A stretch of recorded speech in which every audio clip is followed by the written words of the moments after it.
Farrell on it again. Deep one around the back. Quinn has scored. There is the breakthrough goal.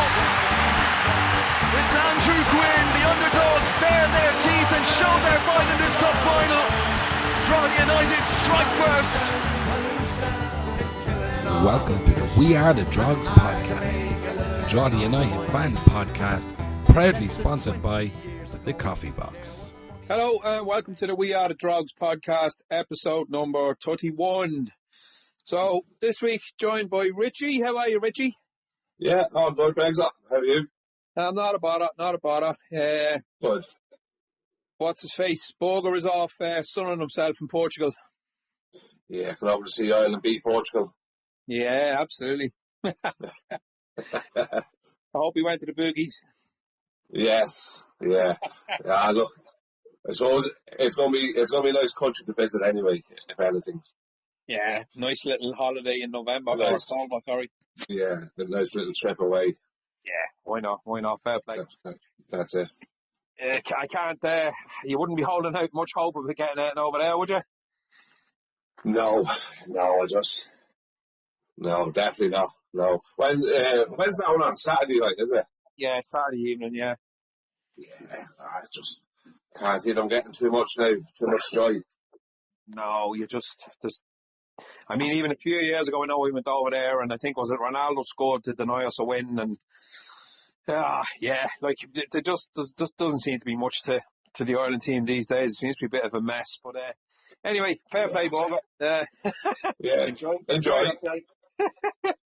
So he's gone from one fairly miserable game to probably another. Drogs losing out 2-0 in the end to Waterford away last Sunday. So I know you probably didn't get to see the whole game, Richie. You were away yourself. I was away the weekend, but no, I did. I got back in time I missed the first 5 minutes, maybe 10 minutes of it. Right. But I got to see it now. Fucking shouldn't have bothered. Yeah, fuck me. I don't know. Like, when you look at the highlights back and you look at the amount of opportunities that we did have to win the game, I mean, I know I give out about highlights quite regularly on the podcast because I think they're terrible. But you know, if you are a neutral and you were just looking at the highlights, you'd probably go, "Well, Jesus, how come Drogheda didn't win that?" You know, they'd umpteen chances to win that game. We had a lot of shots on target, and you know, I don't think we didn't play well, in my opinion, but we still had a lot of chances to win the match. Yeah, we really did. I was just looking back at there as well, just having a quick look at it again before we come on. We plotted 16 shots to Waterford's 10. We had 6 on target, they had 5 on target. You know, it was a strange game, wasn't it? Like, possession-wise, I know we always want rapping on about that, but they'd 51, I think, and we'd 49. So, there was nothing in that game. No, definitely wasn't. You know, it was the old cliche in football, isn't it? They took their chances, we didn't. Yeah, they kind of... I think both teams, I wouldn't have said either team played well. And as we've been saying this for a few weeks, at this stage of the season, it's just all about getting a result. And for Waterford, that was a massive, massive 3 points. Because I think it pushed them up joint with Galway, was it? Or joint with Sligo on points down the bottom. Like it gave them like a bit of a jump. They jumped up one place with those 3 points. And you could see how, like, there just seemed to be a little more... I don't know. I won't say urgency because I think our first half display I thought was dreadful. And I don't know.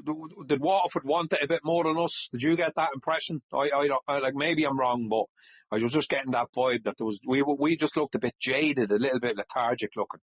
Yeah, I thought we looked a little bit tired there, and I don't look. I'm not using the whole excuse that it was supposed to be a Friday night game and it was moved to Sunday. That can upset a few little things, but yeah, it just didn't look like they wanted to be there. I'm not saying that was the case. I know they were able to do a job, but they just didn't look up for it as much as Watford. You know, that was why. And look, I said it here a couple of weeks ago as well. there's no easy game in this league. You're travelling away to any team you're up against it. You know, I always knew it was going to be a tricky one. People were saying, "Oh, we've Waterford and we've Galway." They're probably the worst teams to be playing this time of the year. Yeah, fighting for their lives. Fighting for their lives. And I tell you, it ain't going to be easy going to Galway either in a couple of weeks. No, absolutely. It never is. Never is. You know what I mean? So it was never, like, look, we always see the comments and that after. I think a lot of people overreact. We've no divine right to go down there and win. No, absolutely not. And I sent on that link earlier on. There was an interview with Kevin on the LOI podcast this week, and he said the exact same thing. He said, listen, you know, we've never had a divine right to go anywhere and win. You know, just because we're 10 points ahead of them, it's not an awful lot of points, really. Like, you know, coming at this point of the season, it is, you know, it's 3 wins, and we're fairly secure. They can't get automatically relegated now either after the other night. But you could just kind of, I don't know, and it was just such a massive game for us, and I'm sure the players know that. I mean, they don't need us to be telling them that, but you just didn't get that impression the way we started the game, and but in saying that, when you look back at the highlights, which I did earlier on, same as yourself, I mean, a draw match probably would have been fair. As you said, possession was pretty much even. Stevens' shots on target was pretty much even. You know, they had a few more corners than us, I think, maybe 2 or 3 more. But I mean, a draw match was fair in that game, and we could have equalised right there at the end with Andy Quinn with a header, and it looked like it was going in. And a lot of other chances, which we'll talk about as well. So, you know, if we had got a draw, you know, it probably would have been a fair result. Yeah, no, absolutely. Just looking at the corners there, they had 10, we had 9 corners, so there's not many. Big chances as well, just looking back at the stats and the big chances that they had there, drawing the 2 big chances Waterford had won. Right. You know, now, look, the goal at the end of it, that happens. Like, I don't mind that because, look, you're pushing forward trying to get back into it. Yeah. You're also going to be, like, to me, I wouldn't worry about a late goal like that. Me neither. But, you know, like, they just took their chance. If we had a scored first, I think that's a different game. Yeah. You know, and we had the big chances to score, to go 1-0 up. Yeah. Was it Darry's chance? Would be right in saying it was Darry's chance? Yeah, it was from Josh Thomas. It was in the 46th minute. It was in the 4th minute. Josh Thomas had a good shot, and then Darry was just pretty much on the follow-up, and all he needed to do was just put it in the top corner. There was nobody in front of him, and it was more or less an open goal. He should have buried it. He should have absolutely buried it. Even the commentator said it as well. Yeah, and you just can't give up them chances at this level. You can't. And it was the same in the Derry game last week. Like, Josh Thomas had 4 good chances. He has to be taking one of them. And that's just the way it is, you know. And it's not a criticism of any of them. It's that they have to score goals. And, you know, we just didn't take our chances. I know it's going to sound like Captain Obvious, but we're missing a cutting edge in front of goal, and that's something that's, you know, 10 a penny in this league. Like, I mean, there's a handful of strikers among the 10 teams that you're pretty much guaranteed if they're in that position, they will score, like Podge Hammond and what's his face, the young lad Elding and Sligo. I mean, you're giving him those kind of chances in those areas, and you're pretty much guaranteed he's going to score. But you were saying Josh Thomas had 3 or 4 chances against Derry. He more or less, I don't know, maybe they were more like half chances the other night, but he did have a couple of chances where he should have just taken the shot on and didn't. Like, right, his first chance was pretty much at the start of the match, like in the 5th minute. And I'm not sure whether it was a cross or a shot, but it kind of skimmed past the right to the right of the keeper's post, and you're going to go, not sure whether he meant to kind of cross that ball or it was a shot. And then he had another header then on about 24 minutes. Hold on, I wrote a couple of notes then. 46 minutes, should have shot first time because he took his time and he tried to turn on the ball and take a second pop at it. But if he had a shot first time, it looked like one of those that would have just went in, straight in. Yeah. And it was just, it was getting a bit frustrating, like watching it. You're just thinking, shit, man, this isn't going to be our night here, and it turned out it wasn't. But, are we missing? Obviously, the big one is like losing the likes of Dougie and France from last year, although he had a million chances in games and missed a lot of them. But we were scoring. We did seem to be kind of scoring more goals for some reason. I'm not sure stats-wise whether that's true or not, but we did seem to be taking our chances a bit more. Yeah, no, absolutely. And like the last couple of games there, last couple of weeks, we have been creating a lot of chances, haven't we? Loads. Loads of chances. And there was, like earlier on in the season, we probably weren't creating as much chances and getting results, getting a win, getting a draw. Yeah. They were creating chances and just don't seem to be getting the goals. But look, you always said it here as well. To get a goal scorer in this league is hard to come by. Very. Isn't it? To get a lad that's going to get you 30 and maybe 50 in goals. Yeah. It's like, I don't know, what is the leading scorer at the minute in this league? I think it's about that. I think it's about 13 or 14. Yeah. Yeah, so it's not a massive number. No, and I think it's Paul Hammond who's like 64 years of age at this point, Yeah. Yeah, and it feels like he hasn't scored in weeks because he hasn't. No, he has, and he's still top of this goal scoring chance. So like, when you do get these chances, you really need to take them. And as I said, I'm not criticising Dario that. I think he's doing brilliant, and so is Thomas. But that's their job. If Dennison had 12 shots and he didn't save any of them, people are going to say he has to save them. Yeah, you're right. You have to score. Yeah, like it probably sounds really stupid to somebody who doesn't kind of that isn't interested in football. But when you say like, no, we played really well and he had a load of chances, and they say, well, did he score? And you go, no, he didn't score. Well, then he didn't play very well. Because that's literally what he's there to do, is put that ball in the net. And I think everything about Josh Thomas's game, apart from probably not just putting away enough chances, but everything about his play, his overall play, and everything about him is top class. Like, for this league, he's really fitting in, and he's really, really doing well. And I know he hasn't had a massive run at it because of injury and all that, but as we said a few weeks ago, he's a kind of player that you might like to extend his loan if possible and give him a full season, because I think he could be up there as far as 10, 12, 13, 14 goals. Oh, absolutely, yeah, without a doubt. Like as you said, he's not getting a run at. He's like, has he 3 injuries this season with us? Was he 3 or 4 injuries already? Definitely 2 or 3, yeah. Long term, as well. Yeah, so he's definitely not getting that run of it. But yeah, look, it's, as we say, look, it's so hard to score in this league. It's so difficult. It's not like the Premier League over in England when there's players all over the pitch are going to score. It's so difficult, and you just have to take your chances. I see an interview there with Haaland, the Man City player, a couple of weeks ago. I think they drew 2-2, and the commentator was asking, was he happy? I actually think he scored 2. And was he happy with it? He goes, no, I'm not happy with it, because my job is to win that game for my team. And I couldn't get the third goal, so I'm not happy. And that's the attitude of it, And look, I'm sure Thomas and Dario are disappointed themselves. Yeah. They said their job is to score goals, and they come off the pitch. When they don't score, they probably look at it as a bad game for them. But well, look, saying all that, the whole team performance wasn't up to standard.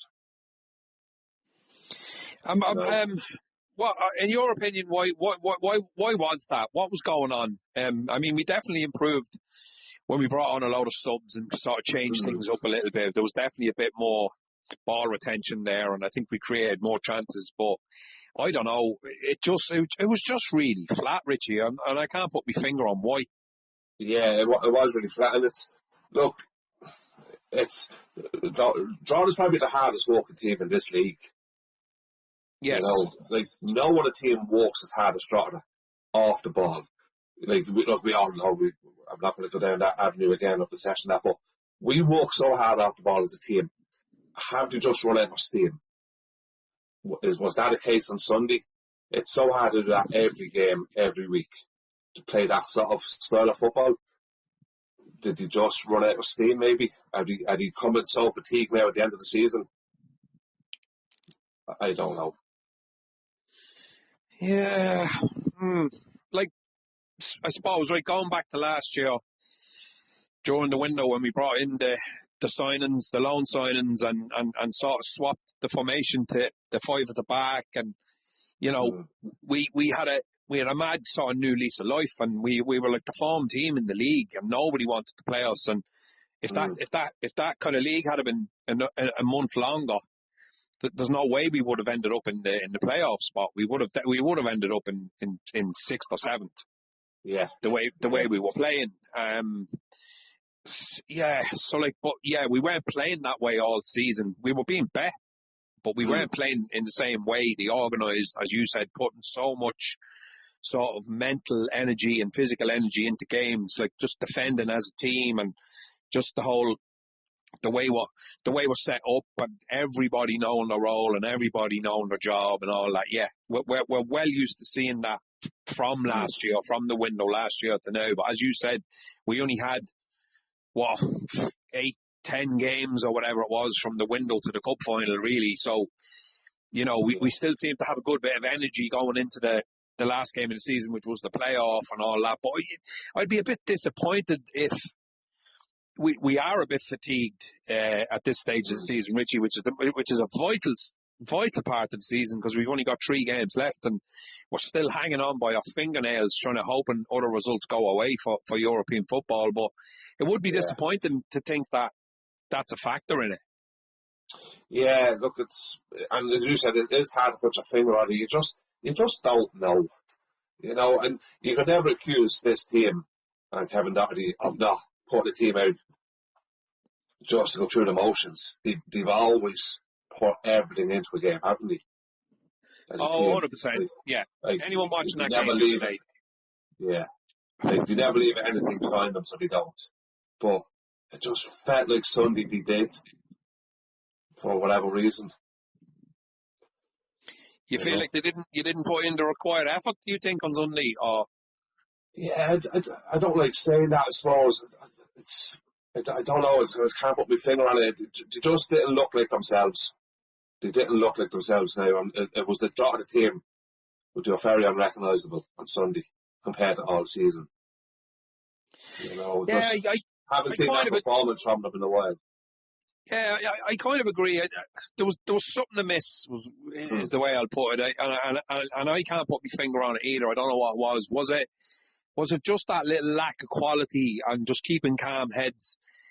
But as we said, look, Richie, if that kind of chance goes in, and it was the 88, 89th minute with Quinn, I think, whatever it was, if that goes in, you're coming out of Waterford with a point at least and going, right, we're after getting a point here. And fucking Derry go and score in the very last minute to get the win against Sligo, which was another kick in the nuts.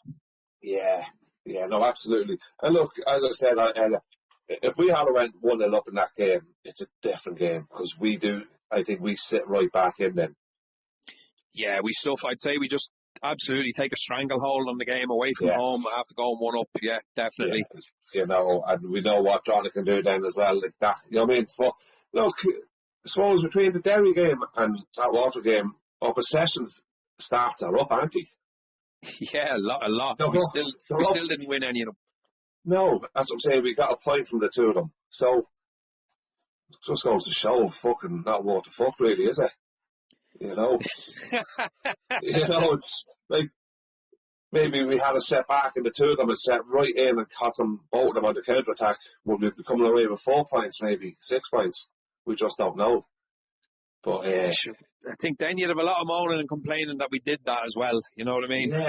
Yeah. People never seem to be happy, But look, you said earlier, it's coming down to the business end of the season. You don't give a shit how you get a win.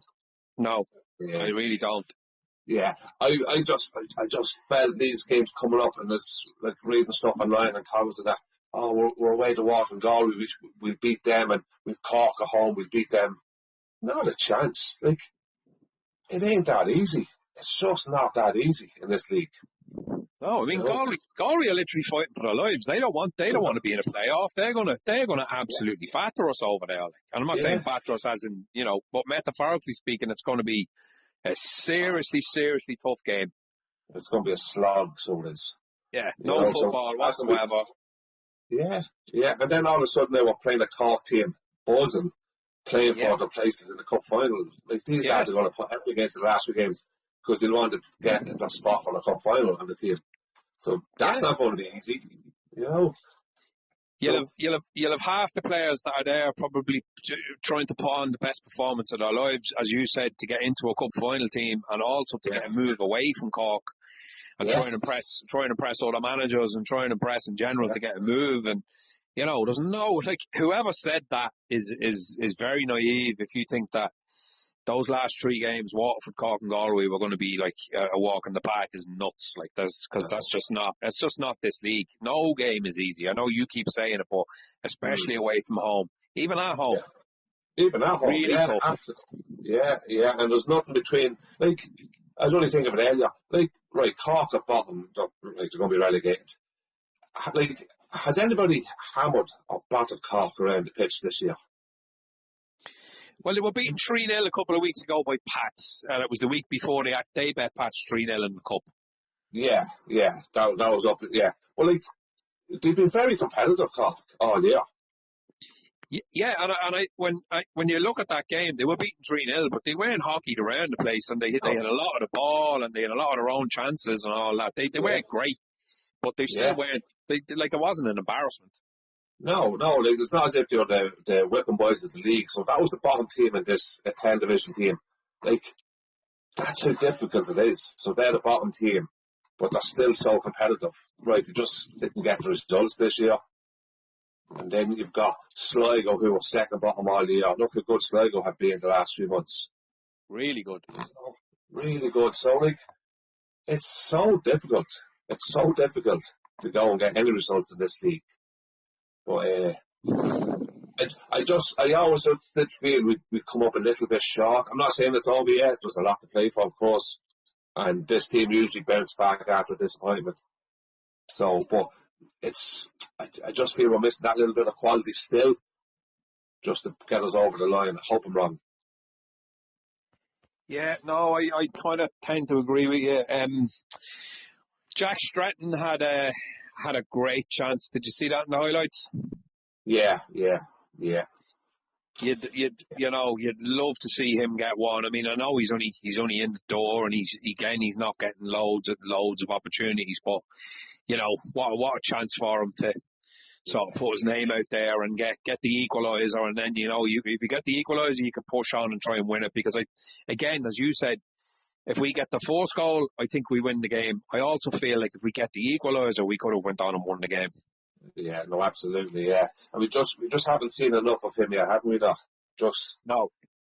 But that would have really kicked him on big time. Like, when Josh Thomas scored against Sligo early in the season, you could see a lift of him, just his confidence grew from that. But look, it's, as we said earlier, our strikers, they need to take these chances. They don't come too often. So yeah, look, I mean, we could go round the houses all day, I suppose, going round and round. Like, we didn't do enough, but on another day we done enough, because as we said, we probably had more shots on target, and we had more possession of the ball than we would normally do away from home. As you said, in the last two games we've had probably more possession than we have had in matches all season.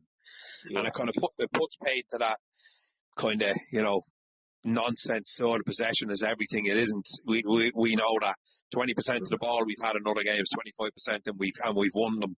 People are still moaning. People are still complaining. The overreaction I didn't think was as bad as it was going to be. I know there was a lot of disappointed people on social media and all that, but I was reading it more as disappointment than overreaction. You had the usual one or two suspects kind of making comment and all that. But I think most people were just a bit let down by it. Yeah, I think so. Yeah, like as I said, it wasn't the performance we've seen from Drogheda all season. And look, I'm sure the players feel the same. Like, I know talking to one of the lads that went down there, he said, looking at Keely coming off the pitch, he wasn't impressed at all. You could see the disappointment in them as well. But I suppose what's more disappointing as well, Waterford weren't any better than us. You know, like, sometimes you can take a defeat and like, oh, look, they're better than us. They did everything better than us. But Waterford weren't. They weren't better than us, but they still come away with a 2-0 win. And I said, that feels like a kick in the teeth as well. You know? Yeah, and I think that's Waterford's first win in 7 games as well. Like, yeah. I know, yeah. But look, they're fighting for their lives as well. And do you know what? They're probably eyeing us as well as a potential 3 points. yeah, I'd imagine so. And I mean, I know it's a cliche in football, but the whole new manager bounce, and it is a cliche, but it's also true, because how many times do you see it when a new manager comes in and takes over, and there's just this, he just gives a little bit more belief and a little bit more energy into the team, new ideas, new, you know, just a new person around that you're trying to impress, and you know, that guy's previous results with Watford were absolutely outstanding. Like he's barely lost a game when he's been in charge, and I think that's his 3rd time there. So, look, it's just one of them, isn't it?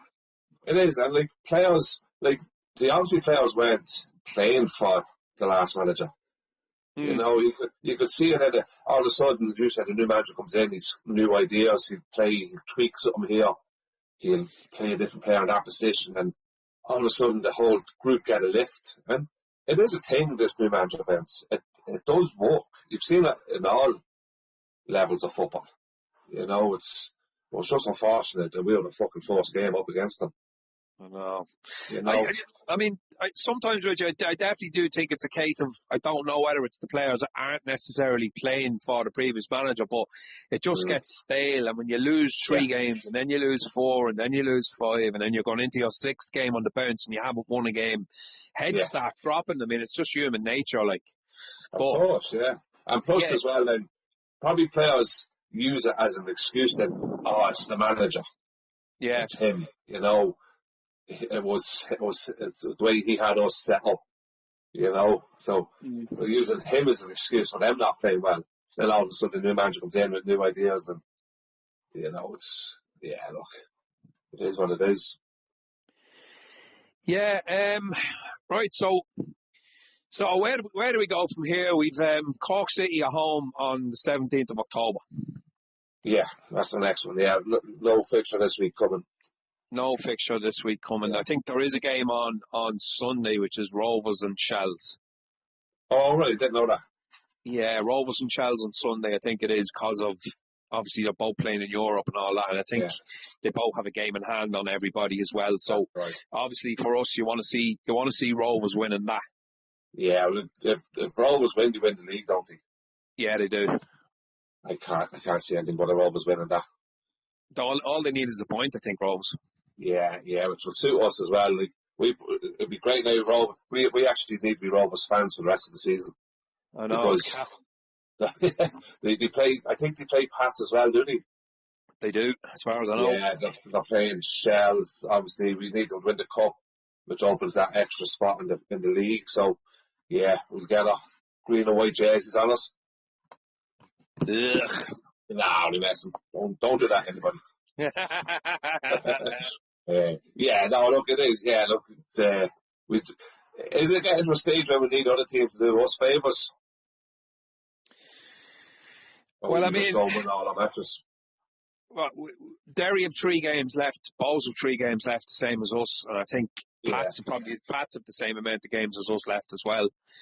And Shells, I think they've got 1 game in hand, which they're playing on Sunday again, Rovers. So hopefully, as I said, if Rovers go and beat Shells on Sunday, it leaves us all with 3 games to play. And if we win all 3 of them, we would stay in 4th. Yeah. Am I correct in saying that? Yeah. Because I think those Bows have to play. Bows have to play Shells as well, and Pats, I think.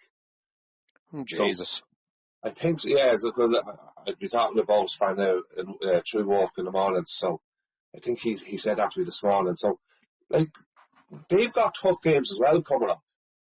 Pats, Shells, and Bows. Like, you know, there's no given wins there either for them. Like, they can lose games there still. Yeah, no, so absolutely. So right, the Bows fixtures are as follows. They have to play Galway away on Friday the 17th, same night as we're home to Cork. which is not going to be an easy game. Exactly, same for them as it is for us. And then they've Pats at home on Monday the 20th of October. Right. Oh, actually, they've got 4 games, and then they've Bows and Shells on the 26th.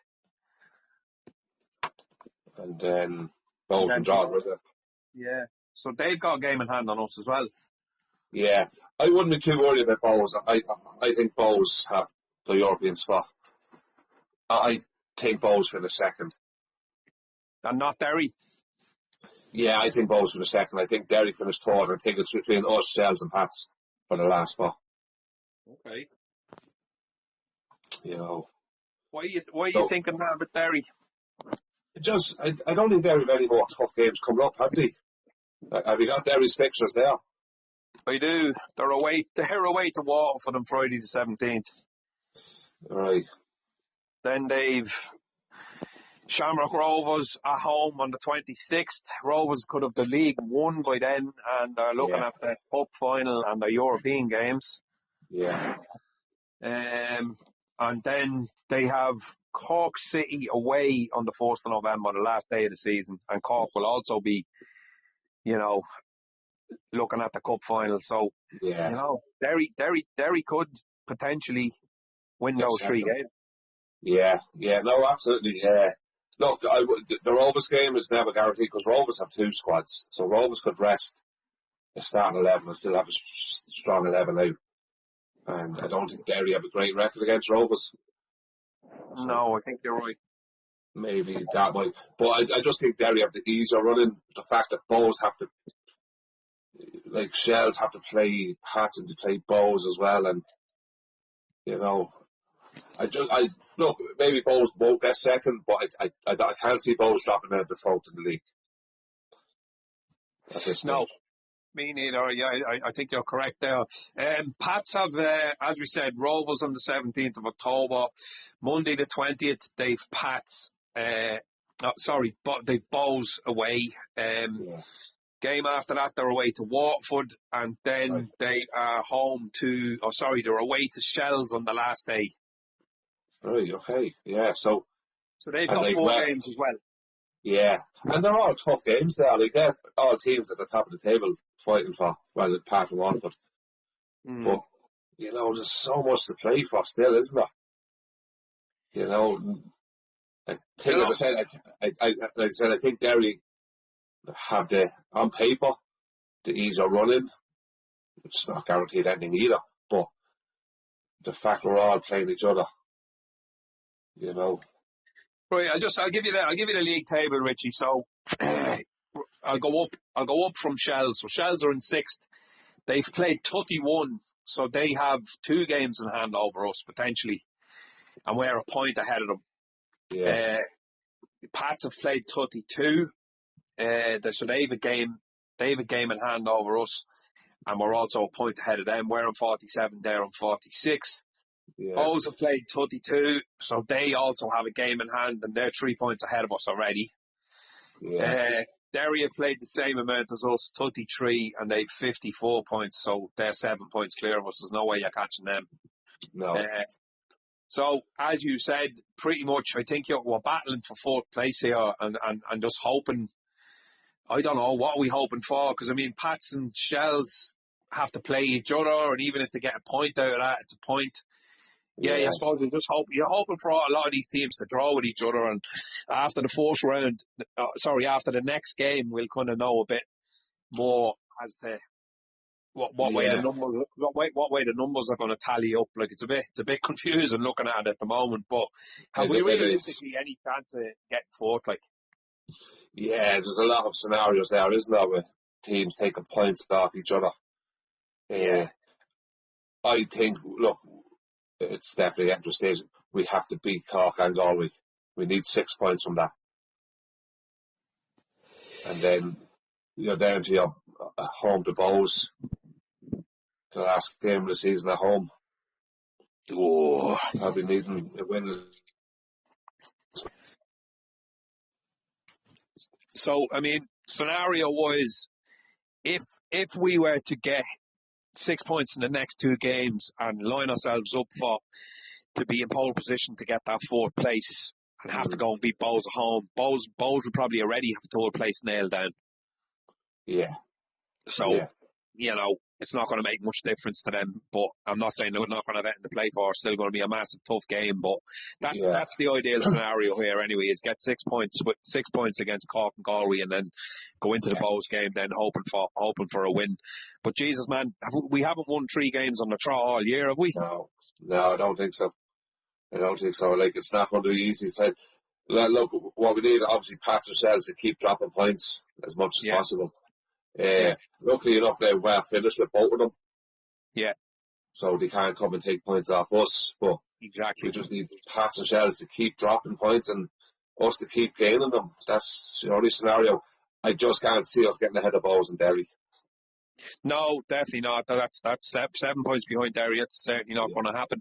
I mean, the good thing about it is, I know Shells have 2 games in handovers, but they're kind of bet into this European thing as well, and that's worth absolutely massive money. And you know, they got a point against that, was it FC Hacken or wherever they were called in Tala a couple of weeks ago, and they I mean, I didn't think Shelbourne were great, but I didn't think that Hacken were very good either, to be honest with you. But no, it was a shit game. Yeah, it was terrible. But you're just kind of praying that, you know, their sights get just set on European football. I know it's massive for them to try and get Europe for next year, which is what we're talking about, but you know, I don't think they have a massive squad in comparison to Rovers. Like, I don't think they can afford to be resting, you know, 5 or 6 of the first team. It's not gonna work like that for them. No, absolutely not. No, Shells will have to play the strongest team in every game. Yeah. Going forward, every game. Yeah. I'm just looking at here to just rate all that down the league table. I just can't see. Yeah, we'll definitely between Drogs, patch ourselves for that last spot. If Rovers win the cup. Yes. You know, that's us depending on Rovers winning the cup. Is there any doubt that they won't? Well, there was doubt last year that Drogheda wouldn't beat Derry, wasn't there? Like, Derry were hot favourites going into that. The only thing I would say is... though, Richie. Yeah, you just took the words at me, mate. Rovers aren't Derry. No. Rovers aren't fucking Derry. If Rovers get the smell of blood at all in the cup final, I just don't see them letting it go. I mean, the St. Pat's performance down in Turner's Cross last week was an absolute disgrace. Yeah, that's another bottle job team. Oh my God almighty. How Stephen Kenny is getting away with it is beyond me. Yeah. Oh, come here. He's robbing a living, that flat. It's fucking horrendous. Yeah, it is. And like, it just goes to show how lucky we are of a team. Right, we don't have the riches of the Pats. We don't have the money they have, and they'll have their fancy football. But I tell you something, I'd rather be a Drogheda fan than a Pats fan. Yeah, 100%. You know, what we get out of our team and their manager compared to what they do, they're an absolute embarrassment, so they are. They really are. They go down to Cork and they roll over like that. Yeah. You know, and it wasn't even a close game. No, and when you look at the sort of the players they have on the bench and the players that they can bring on to change game, and you know, real pacey wingers and the likes of Chris Forrester and Mason Melia, who's the poster boy for the league. You'd hear that man's name mentioned more often than any other League of Ireland player in history in the mainstream media, like, because he's going to Tottenham Hotspur for $1.5 million and all that kind of thing. But it was just embarrassing, and the crowd they brought down was absolutely phenomenal. It was one of the biggest away crowds I've seen in Turner's Cross in years. Like, it was massive. It really was, and given the weather as well on the Friday. Yeah, the weather was terrible. Jesus, obviously our game was called off. It was that bad in that part of the world. But I actually felt for them standing watching it, just going, fucking hell, like, you'd be raging, wouldn't you? You would, and it was the Cup semi-final, so I was like, what a great chance to go to the Viva Stadium. Doesn't happen that often. And they just, to roll over. Like, Cork could have won 4-0. Yeah. Like, you look, it was only 3-0. It was such a lot. Yeah, it was. Yeah, I don't know. I don't know what it is with Pats. I don't know what it is with them. But they're a bit of a soft touch at times, aren't they? Oh, they are. They are. I mean, they hadn't beaten us all year until, and even going into last year, until they got a poxy last minute winner against us in United Park. They didn't deserve to win that game either, to be honest. It was just pure luck. But yeah, the best of the ball. From a Drogheda United point of view, it's just typical, isn't it, that Cork go and put in that kind of performance, and then their next league game is against us. Yeah, they're going to be, as I said, they're going to be on a high. They're going to be buzzing from it. They really are. Yeah. Well, look, it shouldn't be an excuse for us. We're at home, and I've no doubt the atmosphere that night is going to be cracking again, as it always is. So, yes, I'm not fully expecting us to go. And as you said, we already spoke with this. It's a tough league, but we should be going and beating Cork now at home. Like, we're going for a European spot. You know, if you can't beat Cork at home now and be up for it, we probably don't deserve it. Yeah, look, they're coming into the game obviously on a bit of a high because they're going to a cup final with an unexpected, probably 3-0 win. Unexpected by everyone else outside of Cork, that Cork team. I don't know, you can't speak for them. But, you know, as you said, we're looking to try and push on and try and nail down a European spot, and they're pretty much relegated coming into that game. There's no chance no chance they can stay up. So yeah, look, you'd really wanted us to be going into that with a positive mindset. And as you said earlier, Richie, we've done it so many times this year. The bounce back ability, I hate that word, but it's the only word I can think of off the top of my head. You know, this team are seriously capable of going and winning a game after putting in an under par performance. Like, oh yeah, and we've done it all season. Like, we've done it all season. So I've no doubt that they will be. Like, John's not going to put that performance in like last Sunday again at home. They won't. You know, and it's a great opportunity. We're at home as well. As I said, the atmosphere in United Park is just unreal this season. Yeah, look, right. So, obviously best case scenario, Cork City at home. You said it. It's going to be packed out. You know, we really go for it and get the win. Go down to Galway, and I don't care how we play, if we can nick one and just defend for our lives and just get into the battle that I know we're going to get into with Galway, because we've said it. We've said it all year, like they're one of the toughest teams to play against, and there might not be any ball on the ground for the whole night. No. It'll all be just long throws and, you know, everyone up, the whole team up every time you get a free kick in the opposition's half. And, you know, so what? I'm good with that. Like, they're going to do the same thing to us as we're going to do to them. So, we just have to, you know, pray to God that we can kind of nick a 1-0 going in off the back of Darragh Markey's arse. You know, who cares what way we win it?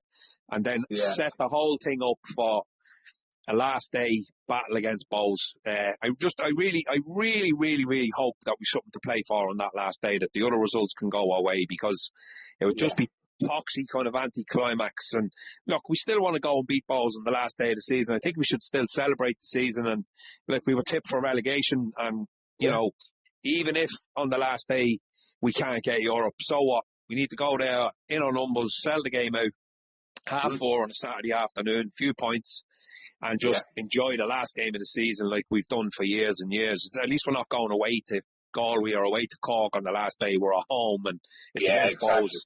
They'll fill the ground as well, and there'll be a great atmosphere, and they really want to beat us. Oh yeah, because they haven't beaten us all year. Yeah, no, that's it. As you said, look, it would be a disaster to have to go up to Bows the last game of the season now to play it. Thank God we're at home. But yeah, look, it's there. It's there for the taking. Like, can we just go and grab it now?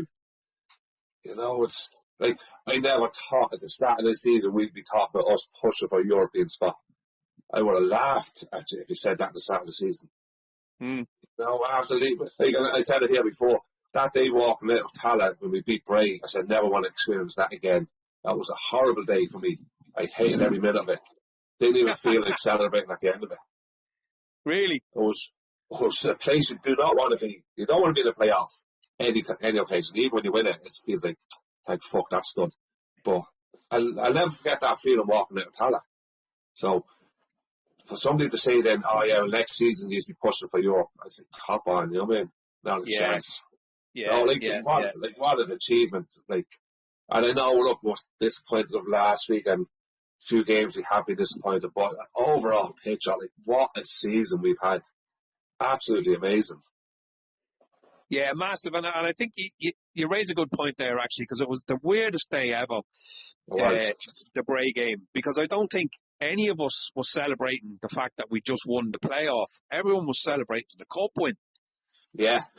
Because we hadn't really had a chance. Well, we had a chance. I say we, but with the players, because obviously the players all came back to Drogheda and we ended up down in the earth with the cup and over to Trinity Quarter where Dara Doyle and Kevin and all the players were there, and it was the atmosphere below in the earth it was unbelievable. I was really sceptical when somebody said the players are coming back to town, but they're going down to the earth at like 5 o'clock or whatever it was in the day. I was like, what are we going down there for?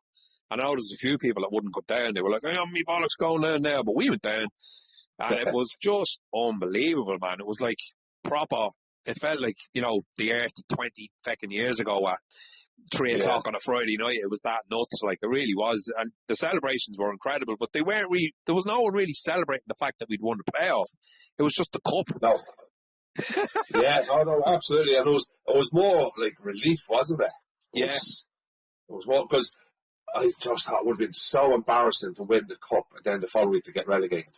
I know. That would have been absolute, like, it would have ruined the cup for me. I would have, So, as I said, didn't enjoy one bit of that day. Even the whole build-up, we met that morning, we went for breakfast and we got the bus up, didn't enjoy that, and we had a few beers before it, didn't enjoy them.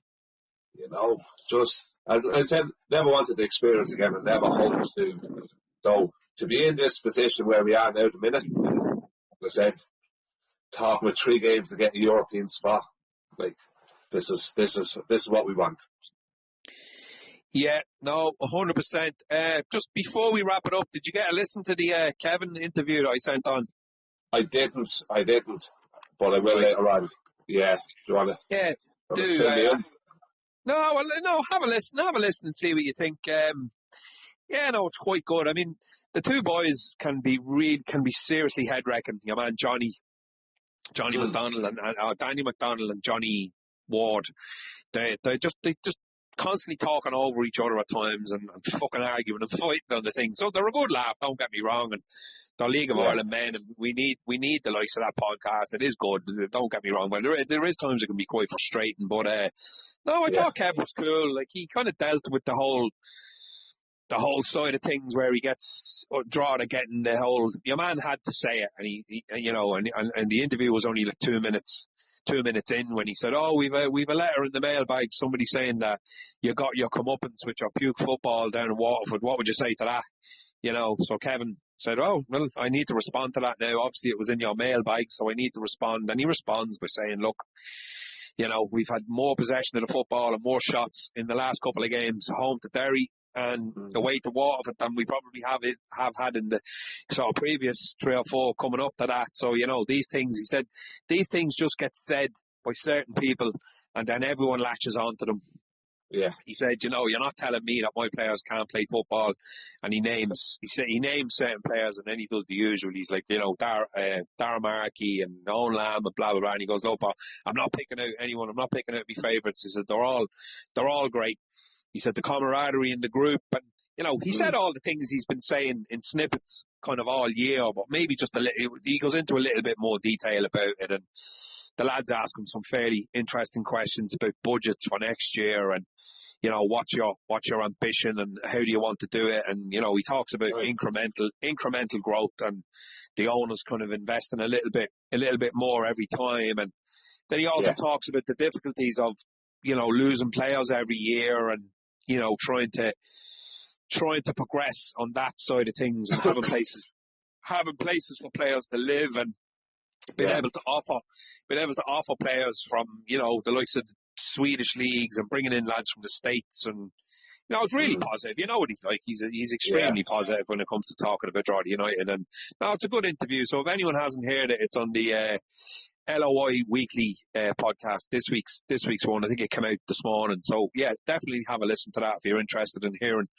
that Kevin has to say. Yeah. Well, I tell you now, just to wrap up, I think that comment, puke football, is the most laziest look at a football team ever. It's, as you said, one pass was said and everybody jumps on it. Like, I bet you no manager in the league would call Doherty's football puke football. They look at that and goes, well organised team, got his tactics spot on, each player knows what they're doing. I bet you any manager would love to manage that team and have that group of players in the team. Yeah. You know, it's like puke football. Grow up, like, you know what I mean? Look at for what it is. It's a well organised team. Right, they're not the most flamboyant, they're not a rovers going forward. Well, like, football's not all about attack, it's about shape, it's about a team unit, like, set up really well. And that's what Drogheda are. I think it's a lazy approach to football to just say, oh, it's shy football. You know, football's more than that. No, 100%. And he does make sort of reference to that. He's saying, you know, there's more than one way to play the game. And you play the game with the resources that you've got. And we all know, and he also makes reference to the fact that more often than not, and it's not like there's exceptions to the rule, but more often than not, the team with the lowest budget gets relegated. The team with the highest budget wins the league. Wins the league, yeah. You go around the world and look at some of the best leagues in the world, and that's pretty much true. Yeah, of course it is, yeah. You know, and then you're going to have your 3 or 4 teams kind of battling to get into those European spots, and some of them might put up a challenge, and then one of them magically, like once out of 6 years, in the case of Shells, will go and actually win the league. Because I mean, Rovers basically lost the league on the last day of the season last year. They could have won it if Shells hadn't lost. That's right, yeah. You know, that's how tight that was, Richie. Yeah, no, absolutely, yeah. And like, one of my favourite teams now to watch, like Atletico Madrid in Spain. Like, they're up against Barcelona and Real Madrid every year. And like, obviously we know how big of clubs they are. But Atletico Madrid are so hard to play against and so hard to beat. And everybody admires them for that. But that's, like, we're probably the Atletico Madrid of our league. We're so hard to play against. We're so hard to beat. We're not flamboyant. But, like, I think the Drogheda team deserve more praise and credit. And so does Doherty for the job they're doing, you know? Yeah, I agree. And I think in some terms and in some places they do get it. Like a lot of the lads that I'd be fairly, as you know, because I've said it to you loads of times, but I'd be fairly like an ardent listener of a lot of the podcasts because I do a lot of commuting up and down to work. So, you know, it's something to be listening to up and down the road. And like, I think the RTE soccer podcast kind of have given Drogheda a lot of props, like especially Keith Tracy and even Richie Towell, who I've grown to like a lot. I actually think he's a really, really good pundit. Like, he annoyed the absolute heart and soul out of me as a player. I couldn't stand him, especially when he was playing with Dundalk. But and probably as much with Rovers, he'd do your head in as a player. But his kind of reading of the game and his overall sort of experience in the game. And I mean, the man has won a lot when it comes to Irish football. And then he went over he was at Hibs and he was at Brighton, and you know, he's a lot of experience in the game.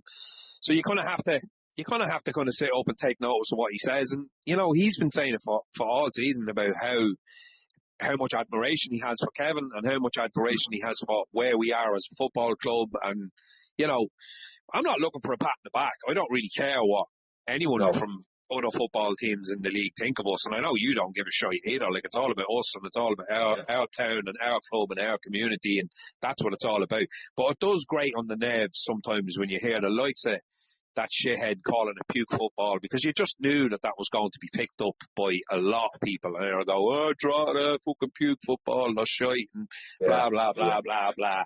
And as Kevin said today on the thing, he's like, you know, we can't all just, like, Pep Guardiola has a lot to answer for. He decided there was a certain way that most teams should play in the English Premier League.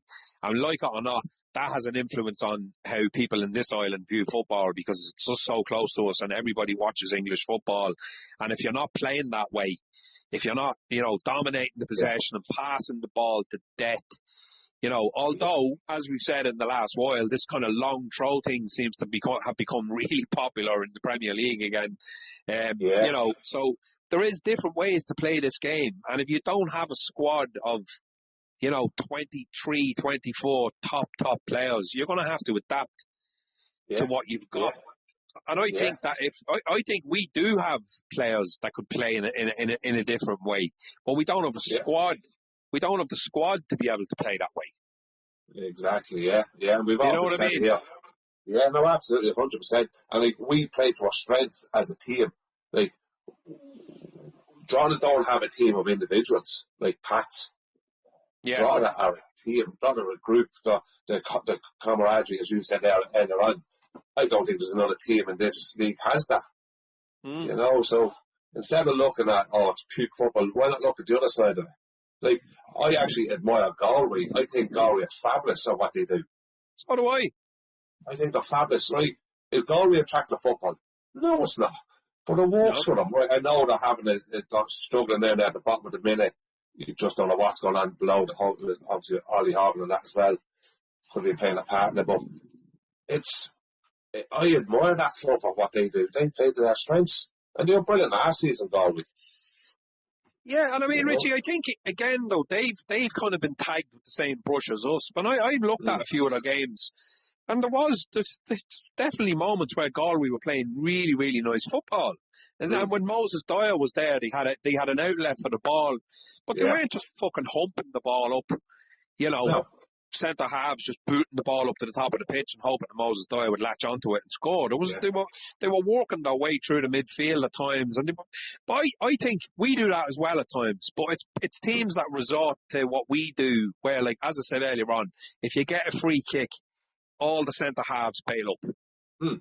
If you get a throw, everyone bails up and they stay up because they're looking for the second ball. Again, I've heard this term so much this year. It's probably because we're doing this podcast and I'm listening to all the other ones. But Drogheda are very dangerous. They'll win all the second balls. Of course, we'll win all the second balls. We're not stupid. What do you want us to do? Go up and try for the first ball and then I'll run back and let you take the ball off.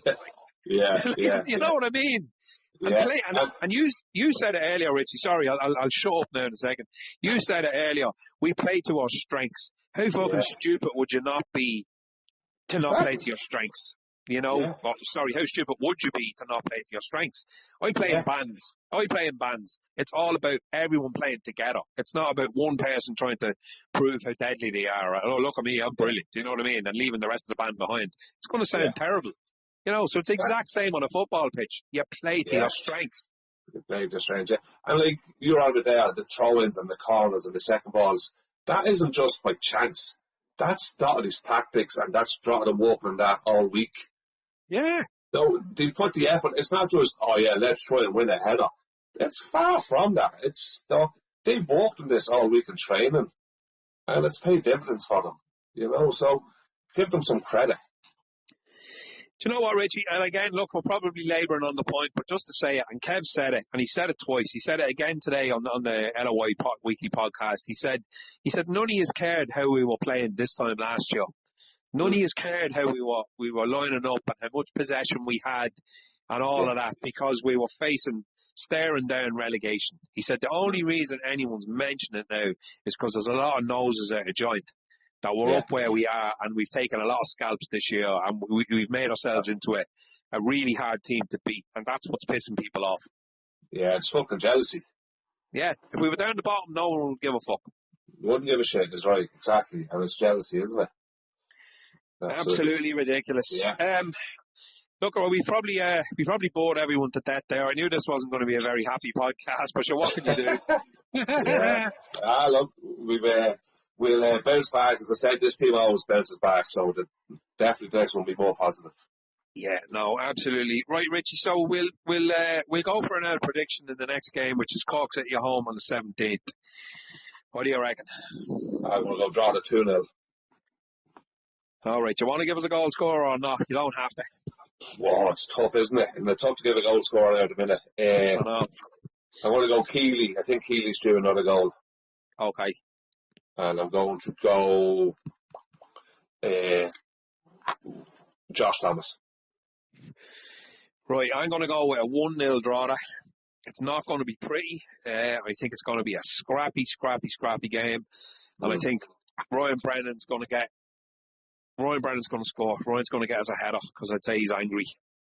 Yeah, no better man than Ryan to pull us back.